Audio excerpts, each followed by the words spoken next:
Artificial intelligence requires provocation by a human for it to work. If you don't know how it works, now you can get somebody to put out some drone or some bots out there to start committing crimes locally amongst civilians, not in a military war zone. And they will give you some stupid excuse because you don't know how technology works. You don't know why they did it because they've been tracking you. See, the issue of alarm in many people's mind occur when they see something that's obvious. But this issue of privacy when it comes to technology is silent. It's occurring right now as you listen to this video, but you don't know about it. That is dangerous, yet powerful, because it will control your life silently without you even realizing it. And the most effective way to control anyone is to do it in such an effective way that they don't realize that they're being controlled. And technology is the easiest way to accomplish that. Be very careful.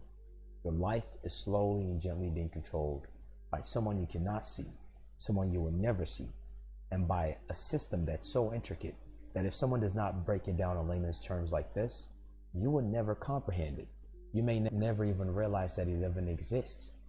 Yet, it is constantly interfacing with you and affecting your life. Hello, hello, hello, beautiful people. As always, welcome back. First, I'll bring your attention to an issue, and then I'll tell you the potential solution.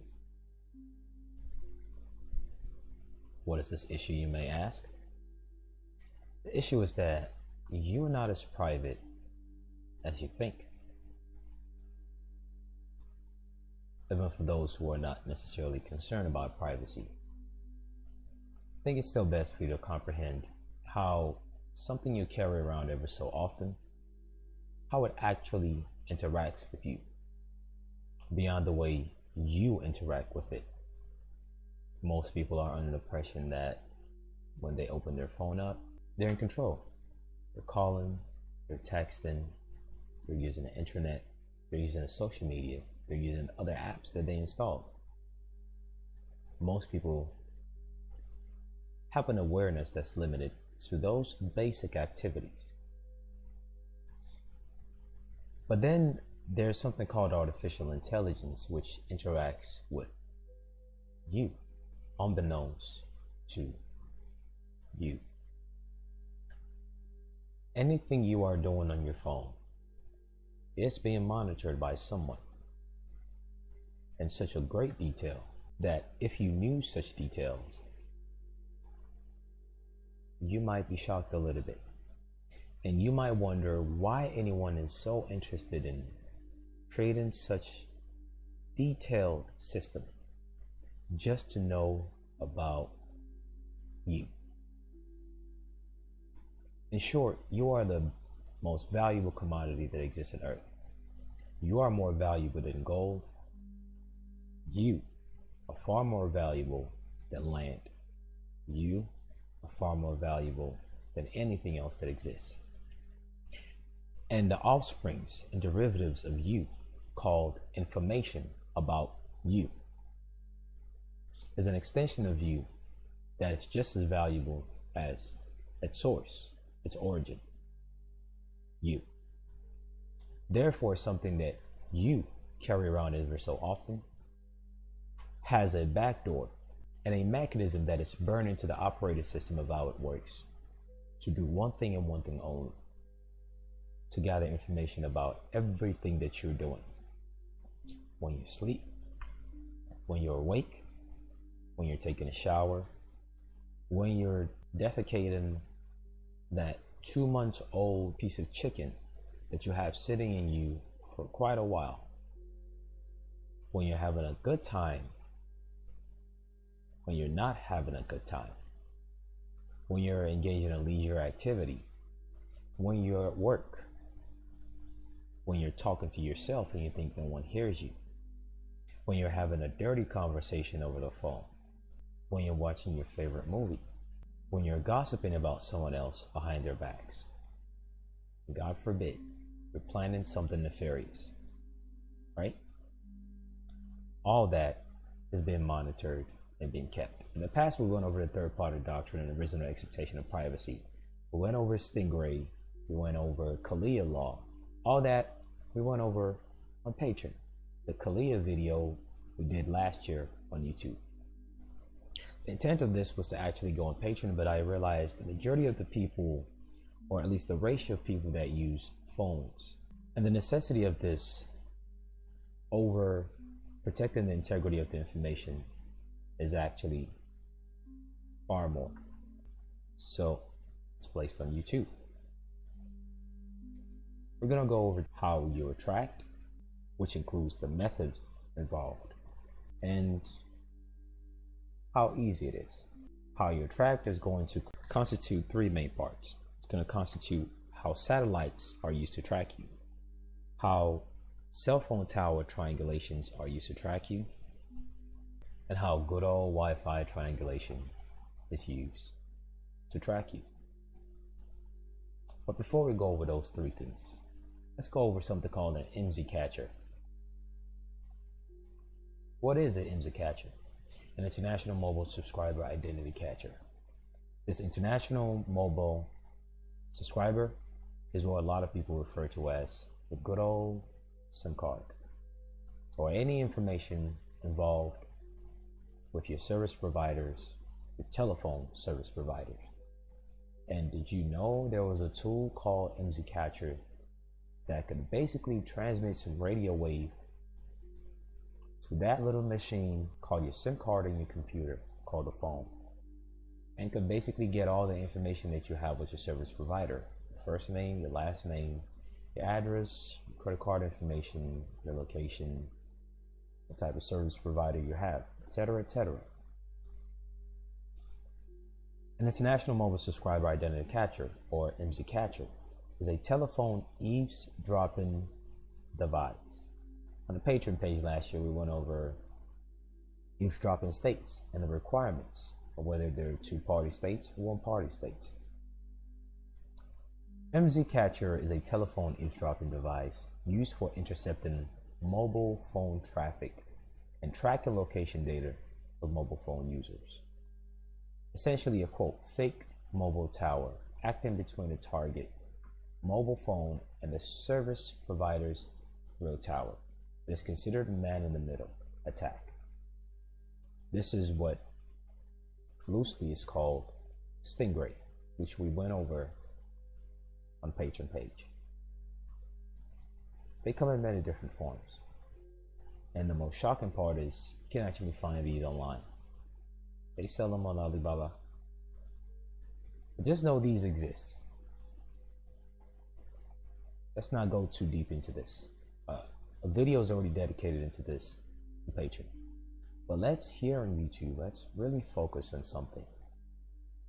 Let's focus on the three main ways that your phone is used to track you. In summary, without boring you to death, and by the way, there's specific documents that go into the details and explanation of how it works. I'll be uploading this on Patreon. YouTube doesn't have a medium to upload files, so the Patreon page is where this will be going. But here on YouTube, we'll basically summarize how it works for you. Oh, and also, who are the parties involved in gathering this information? Very simple: Google and Apple. Google basically runs Androids, and Apple basically runs all Apple-related products. Don't worry, Google works with the alphabet boys. But wait, Google is just a search engine in a browser, right? Well, for you to really get what I mean by the fact that Google works with the alphabet boys, let's explain how your phone works without making things too complicated. First, with satellite. Know that this type of satellite that you see in movies, whereby some moon rocks comes in contact with it or some asteroid hits it, this is not the only satellite that exists. There are many satellites out there. And the way GPS works, and one of the ways that people are tracked is through this thing called GPS. Regardless of whether you toggle that button on your phone or that icon on your phone to say, hey, turn GPS on or not, that GPS is always active. The control that the everyday man thinks they have on their computer called a phone, it does not exist. Whether or not you turn your GPS on or off is irrelevant in order for GPS tracking to occur, which was the first means to how you're tracked. GPS, Global Positioning System, by way of satellites. And in order for GPS to work, your device, called your phone, it needs to get a fix on a nearby satellite. And this is done by the phone's connection to the internet-based satellite data called SUPL. SUPL stands for Secure User Plan Location.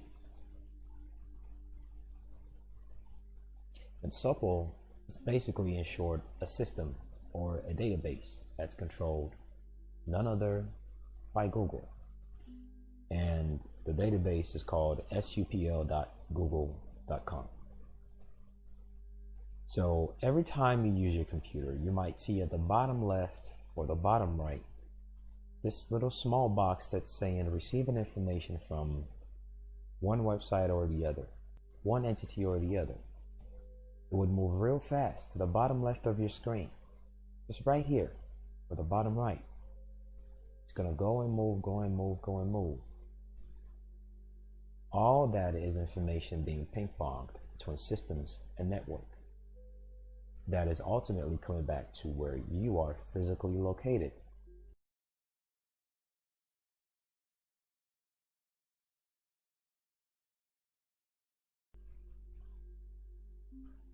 The database, called SUPL, is in between all of that, to which Google has a trademark and patent. Technologies can be patented and trademarked, and SUPL is a trademark and patent of Google. Your phone always connects to a database the same way. The moment you turn it on, regardless of whether you are using a GPS application or not.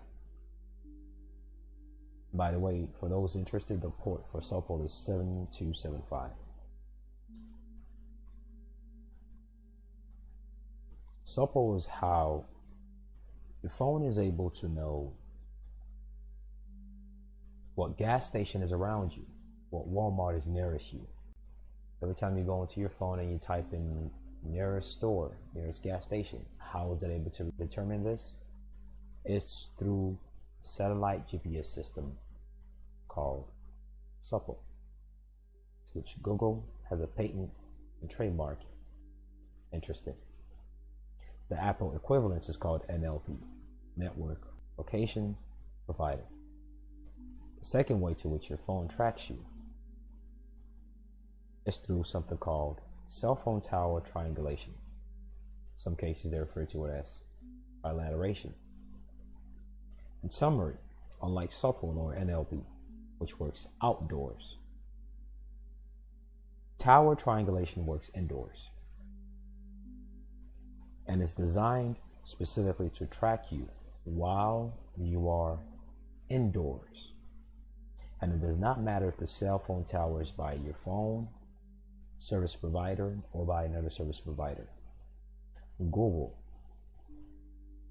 has the exact location of all cell phone towers, because these cell phone towers do not move. They're stationary. Henceforth, the information that they receive is static. See all those Google vans that come and take pictures of roads and houses? One thing people don't know is they're also capturing the Wi-Fi of everyone in each houses as they go by. That way, Wi-Fi triangulation will be much easily understood, specific to who's who and where specifically.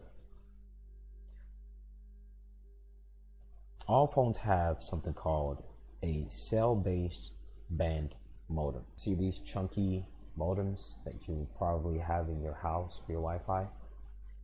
If you're using this for your laptop, if you're using this for any type of device in your house, have you ever wondered how your cell phone is able to go to other locations and just basically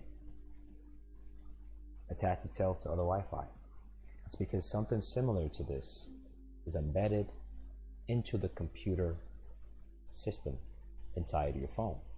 It's a very, very very small chip, which supplies location to a cell tower at all times. Just like you have a modem at home that supplies information from your internet service provider to you and back and anything else in between, well, you have a service provider. There has to be some type of chip to serve as a modem to receive information from the cell tower into the phone itself to call people or receive things such as texts or phone calls. You have a small chip in your phone that acts as a cell-based band modem. Is how cell phone towers triangulate you, at least for those without a de-Googled phone. And even if you have a de-Googled phone, it doesn't stop that from occurring. It just limits the identity that's attached to the prostitution of your information. Now imagine different cell phone towers around you, which there's a lot of them. This is where the term triangulation comes in. All these different cell phone towers, regardless of whether it's related to your service provider for telephone company or not, all of them are receiving the information being pinged outwards and are sending information back to your phone. This is where cell phone triangulation comes in. And by default, cell phone tower triangulation uses internet resource to basically compute the location of its target, aka your phone, aka your information, aka you. So during the lifespan of a phone's activity, it is constantly setting its cell ID. All cell phones have a cell ID, regardless of whether they're GSM or not. They all have cell IDs. And that cell ID is constantly being broadcasted from these cell phone towers. So any given information attached to the phone is carried along with the cell ID. Thus, your location is triangulated. Apple and Google has their own back end that can catch the stream of information in between the tower and your phone. That is how they do it. See, we can read all this, but if we read all this, it may only complicate and confuse some people some more. That's why we're summarizing it. But the least you cannot say is someone is not showing these exact words to you, so that you now can go look up these words and read it for yourself.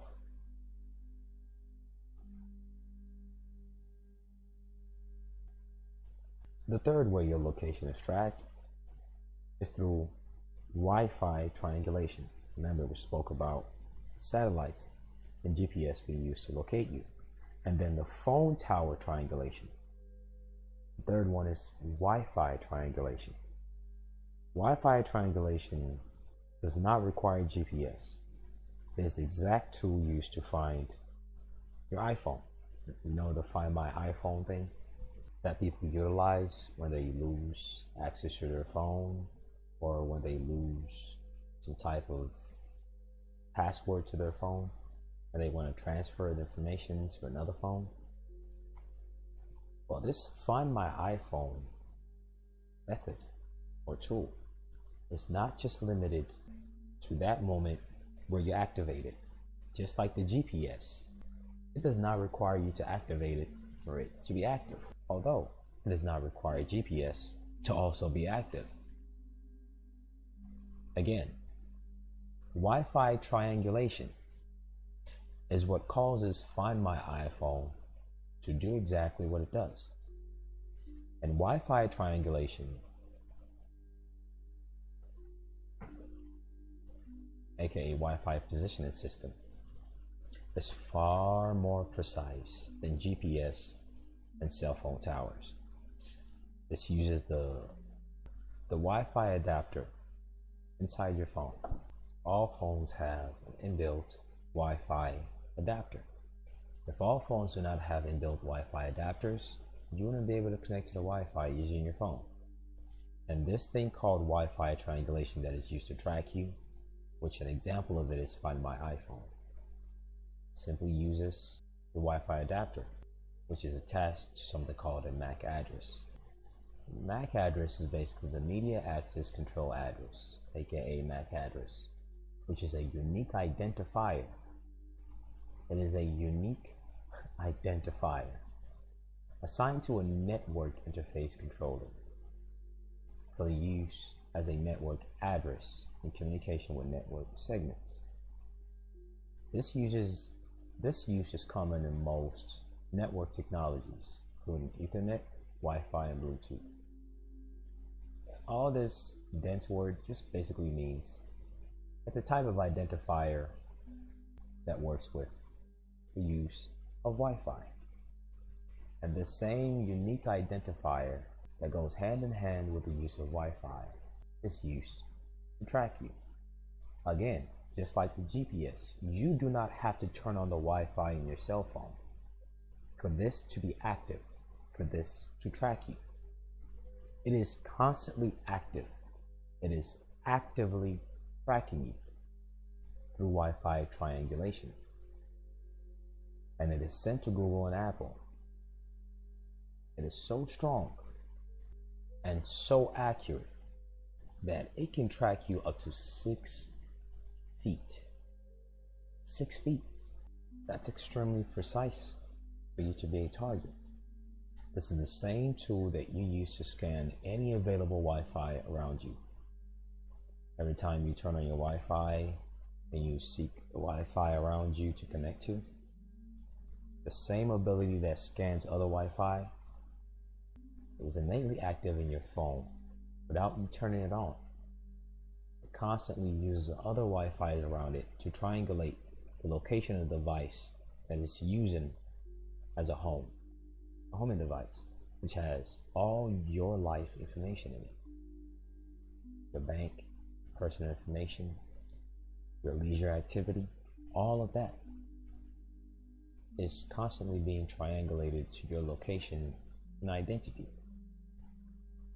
When this occurs, your phone constantly reports itself and nearby Wi-Fi routers to Google and Apple, aka NLP, which is tied to tower triangulation.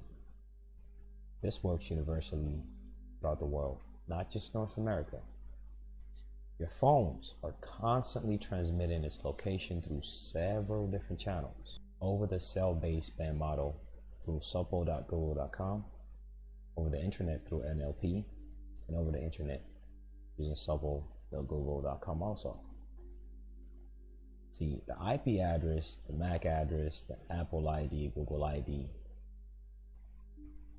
all have metadata and records of your content behind the operating system that people use, called Apple or Android.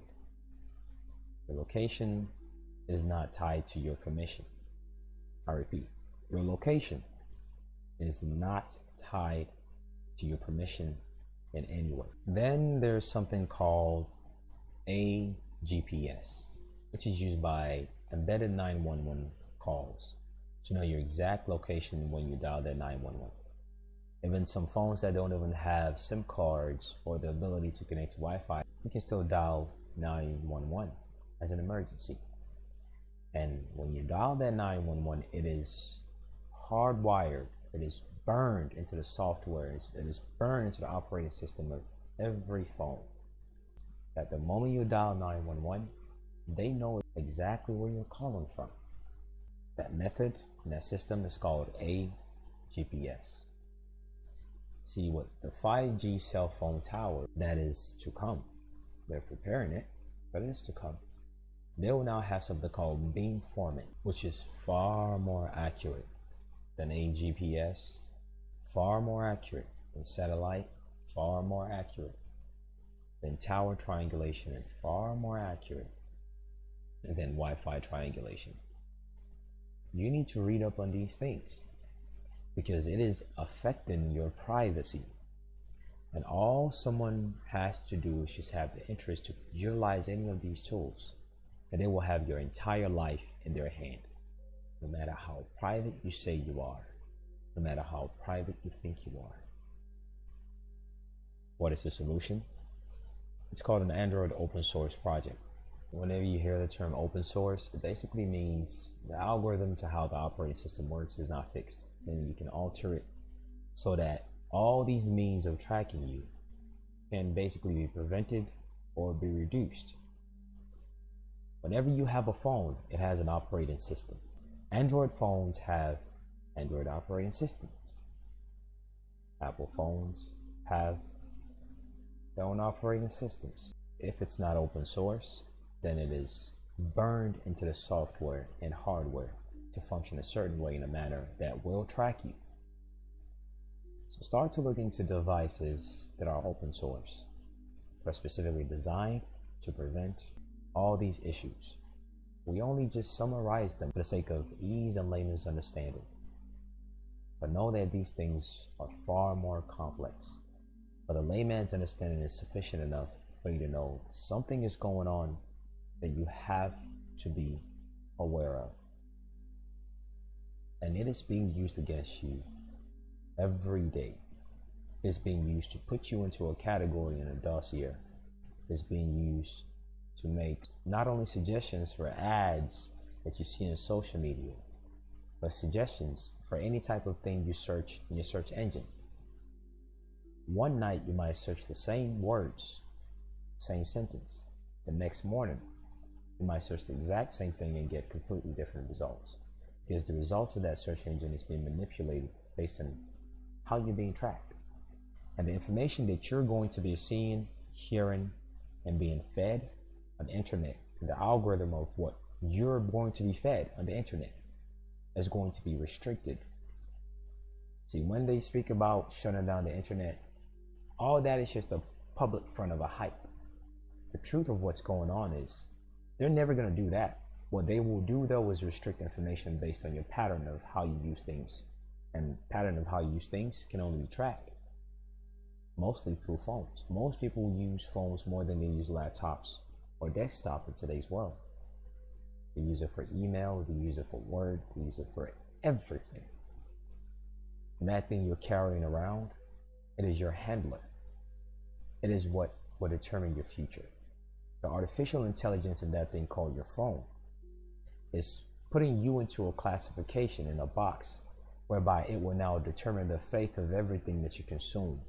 You will type in one thing next to another man who types the exact same thing on their device, and two different things will come up on your device. Be very careful. Your life is slowly and gently being controlled by someone you cannot see, someone you will never see, and by a system that's so intricate that if someone does not break it down in layman's terms like this, you will never comprehend it. You may never even realize that it even exists. Yet, it is constantly interfacing with you and affecting your life.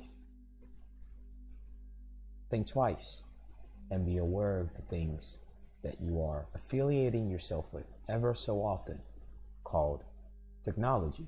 If you're going to use technology, the least you can do for yourself, for your benefit, is to know how it works, of how it affects you.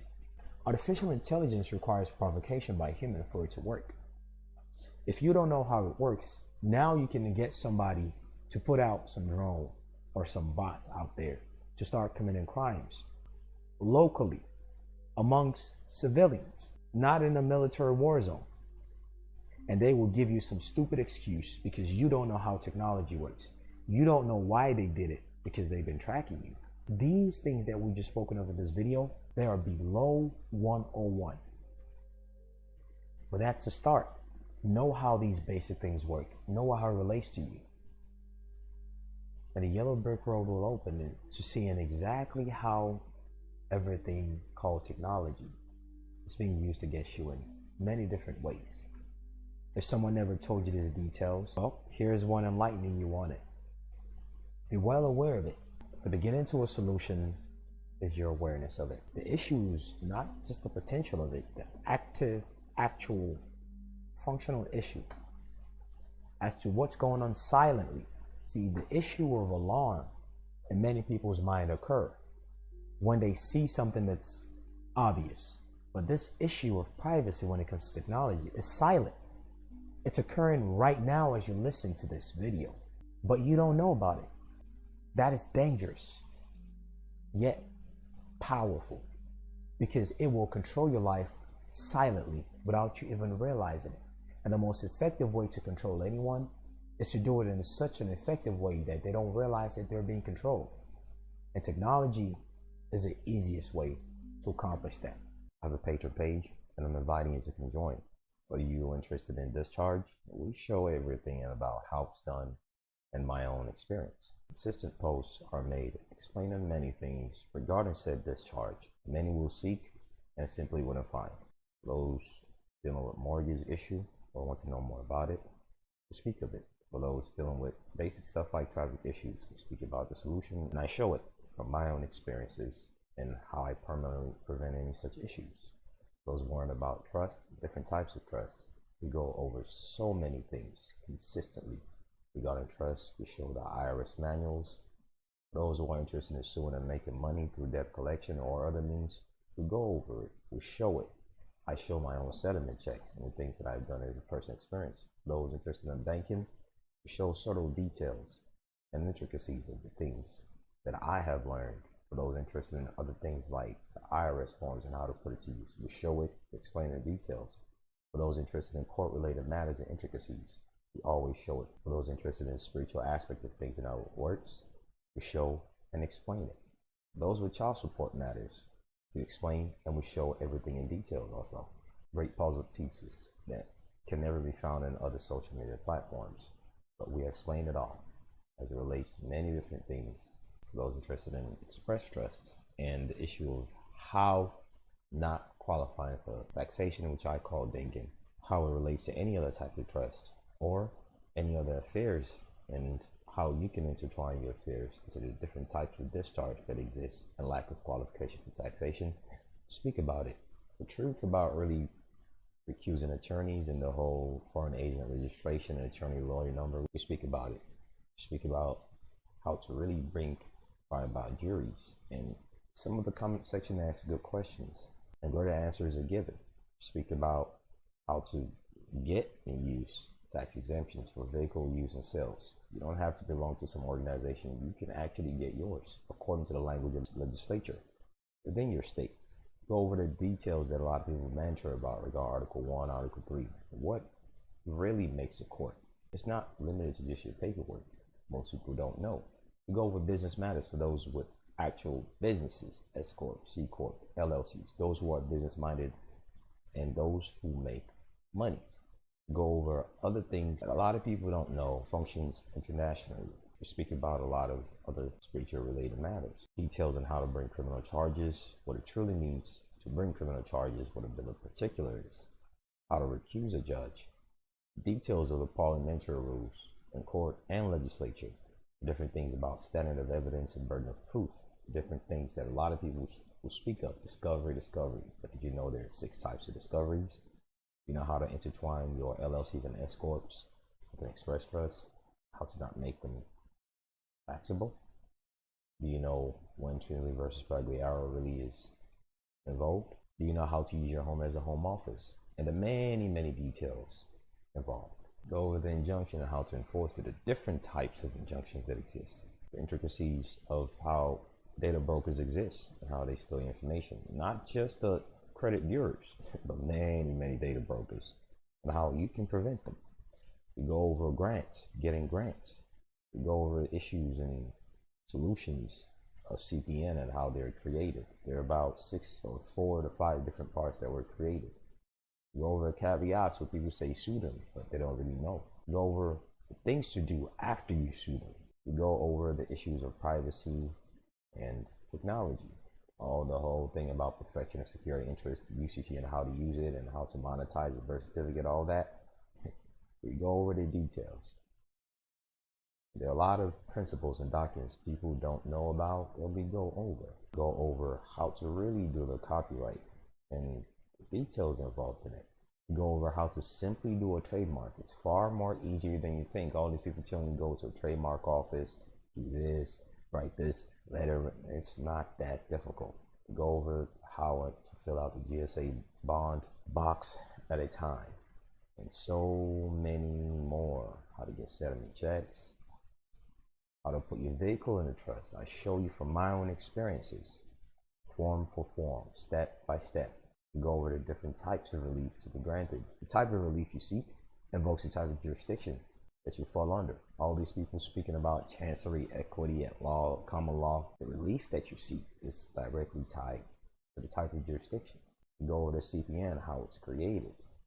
Go over how to obtain bonds, where to do it. Go over different types of discharge and some more. We explain each of those types of discharge. We explain how trademark and copyright is affiliated with asset protection. We go over how to prove trust. We go over the different types of fraud. We go over the importance that many people will never know. So many more. I show my own experiences in the audio calls from court cases of how I get different types of settlement checks. Go over different types of discharge. There's so much more that it can't even completely be spoken of here regarding trust. We go over how to create it step by step, and many more things that will never be shown on YouTube or any other platforms. Go over other principles that people don't know about. And they speak about statute of limitation. Well, fraud does have a statute of limitation, but do you know how to subvert it? As to why that phrase fraud has no statute of limitation to bring it to life, most people don't know. There's so many things that we speak about. We speak about how to garnish people's checks and people's property. There's a form that you use for that. People don't know about it. Speak about details regarding foreign trustees. Speak about spiritual related matters. And on the Instagram page, if you get to join, come on over. There's also a Facebook page where questions and answers are posted and other reminder links to certain videos are shown. Until next time, take care. Best of luck.